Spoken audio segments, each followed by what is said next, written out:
Kinder Morgan! Arrêtez Kinder Morgan! Pas d'argent public pour les pétrolières! Pas d'argent public pour les pétrolières! Moi, j'ai un chiffre par rapport à Kinder Morgan, c'est 50 ans. Kinder Morgan, c'est un projet qui va durer minimum 50 ans. Et les compagnies amortissent leur projet de pipeline sur au moins 50 ans.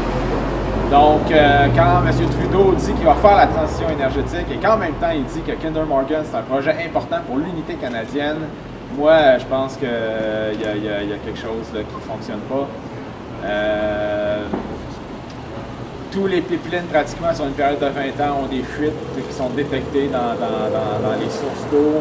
Évidemment, les compagnies, si une fuite est de moins de 2 ils n'arrêteront pas le pipeline pour chercher où est la fuite, donc ça peut faire pendant des années. C'est une énergie du passé. C'est pour désenclaver un pétrole qui de toute façon coûte cher à exploiter et dont l'exploitation même émet plus de gaz à effet de serre que les sources conventionnelles. Et je trouve assez scandaleux que le gouvernement donne plus d'1 milliard, les gouvernements réunis donnent plus d'1 milliard par année à l'industrie pétrolière. Bonjour, monsieur. Bonjour. Et mademoiselle, vous saluez. C'est monsieur! Ah, pardon, ben oui, mais t'as tellement des beaux cheveux que je me suis trompé. Mais bonjour. Comment ça va? Comment tu t'appelles? En plus, c'est un super beau nom. Bravo, Éloi. Est-ce que vous permetteriez que Éloi vous adresse quelques mots? Je ne voudrais pas qu'on encourage Kinder Morgan à continuer à construire les pipelines, parce que les 400 bateaux par année pourraient faire des déversements et détruire l'habitat des animaux comme les ours fossiles. Moi, je voudrais pas qu'on détruise la nature et la planète, parce que les gens qui sont après moi, je veux qu'ils aillent attendre la mort. Tu parles très bien. On est d'accord. Bravo, Éloi! Bravo! Je pense que on mérite d'être applaudi. Bravo, Éloi. Mon amortissement, c'est minimum 30 ans, puis c'est normal, c'est 50 ans. Comment on peut vous aller chercher après ça, mettons, les 700 000 barils de moins? Ben, c'est la demande mondiale qui comment? doit diminuer, la demande canadienne sur laquelle on a compris. Oui, mais on encourage la demande mondiale. Si on pimpe le pétrole, monsieur, puis vous savez qu'à cause de l'ALENA, on est obligé de maintenir nos exportations vers les États-Unis. On ne peut pas baisser nos exportations un coup qu'on a commencé à exporter, après on ne peut plus reculer. Pas rien que ça. L'ALENA dit, OK, qu'on doit, si on augmente, c'est la proportionnalité, c'est la moyenne des 3 dernières années. Donc, si j'exporte 70 000 de plus, là, je vais être contraint à augmenter. C'est pour ça que...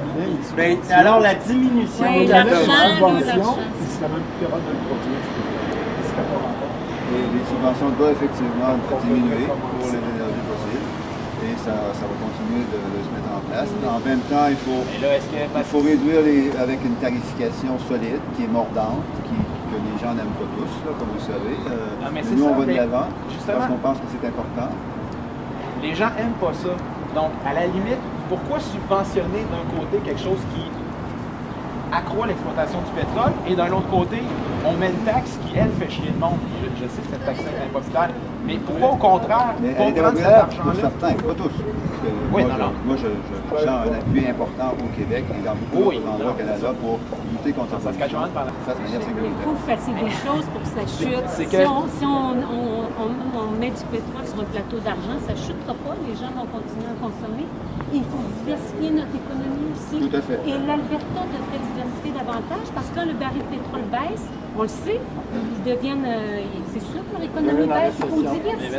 On n'arrête pas de le dire. Pour le on plan fait du le contraire. gouvernement, transition énergétique, dans 30 ans, de combien on peut avoir réduit la consommation pétrolière? On va commencer par atteindre et peut-être même dépasser nos engagements envers l'accord de Paris, ce qui est fondamental.